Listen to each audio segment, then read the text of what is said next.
I was born in India. My childhood was absolutely brilliant. My father's a businessman, so this allowed us to enjoy what middle-class family life is. Best part was there was no pressure on us that you got to be a doctor or engineer. Everybody knows Horrid Henry. I was one of those. I couldn't sit still, and if there was nothing to do, I will find something to do. But this helps in building a good team because you're working in an environment where there is enormous amount of pressure, but at the same time you want to release that pressure by having some sort of mischief. The food factor in my childhood memories has been absolutely phenomenal. I mean, it's all my mum's food. She was the biggest influence for me.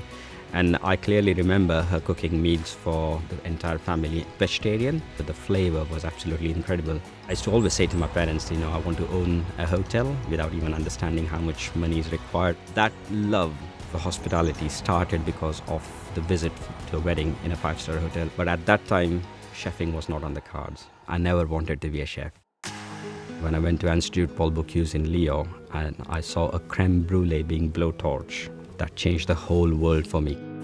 I arrived in the UK in the year 2003. It was my first job after my professional course in Institut Paul Bocuse. Then came the opportunity to go to Lucknow Park. I was there with Howell Jones, my mentor, my father figure, and sort of saw me through different stages of my career. The opportunity at Gilpin came. Little I knew that it's going to be a television program called Alex Polizzi's Chefs on Trial. And yeah, got the job. I started in 2015. Since then, it's been an incredible journey to get the Michelin star within a year's time, get the 4 rosettes from 3 to 4. My mum was the biggest inspiration because the way she cooked and the way she looked after us. As I got into the chefing world, then the Roux family, obviously Thomas Keller, Paul Bocuse. Now I get quite a lot of inspiration from the young chefs who are coming up. They are fearless. They come up with ideas which some of us cannot think, if you want to call us as old school. Them are the pioneers now who will make sure that the UK industry will survive. It's absolutely important to have a good mentor, or as we call a guru. For any young chefs, you find your mentor and stick with him or her, and don't have the fear of asking questions. Still now, at the age of 40, I call Howell and ask chef, what should I do? There's Kesh, you got a Michelin star and 4 rosettes. Why are you asking me this question? I won the National Chef of the Year in 2010. I never thought that I'll win this title, but the dream to win the title was always there. When I saw the name of the title, National Chef of the Year, I was like, God, this is really serious. That 2.5 hours were tough. The pressure was so intense and high. And then my name was called and I was like, wow, this can't be true. It was absolutely brilliant. When I was asked to become the chairman of the Young National Chef of the Year, it was a big honor. I want to give back to the industry. The young chefs are our ambassadors and they are the ones who will take this industry forward. So Young National Chef of the Year is a stepping stone. What do I hope to bring to the competition is a good spirit, but at the same time sending the message across to the young chefs that it's just not a competition, it's all about you and the characteristics that is going to help you to be a better person in life.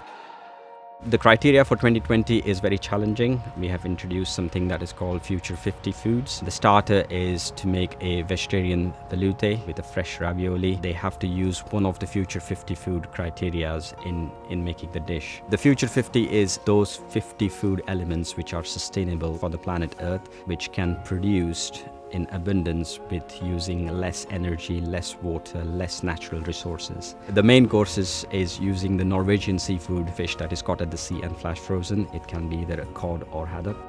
And they again have to use a few Future 50 elements, an Asian style dish, which will be very challenging to many young chefs. Finally, for the pudding, it's going to be the classic pain perdu, and they have to use the stone fruit, which is peaches. The person who will win this competition is the person who will balance the menu perfectly, make sure that the textures, the cooking temperatures are spot on, and the timing will be very, very crucial. The Young National Chef of the Year is a big accolade. You are a Young National Chef of the Year. It's going to open a lot of doors for you. Only 10 get selected, and from that 10, only one is the Young National Chef of the Year.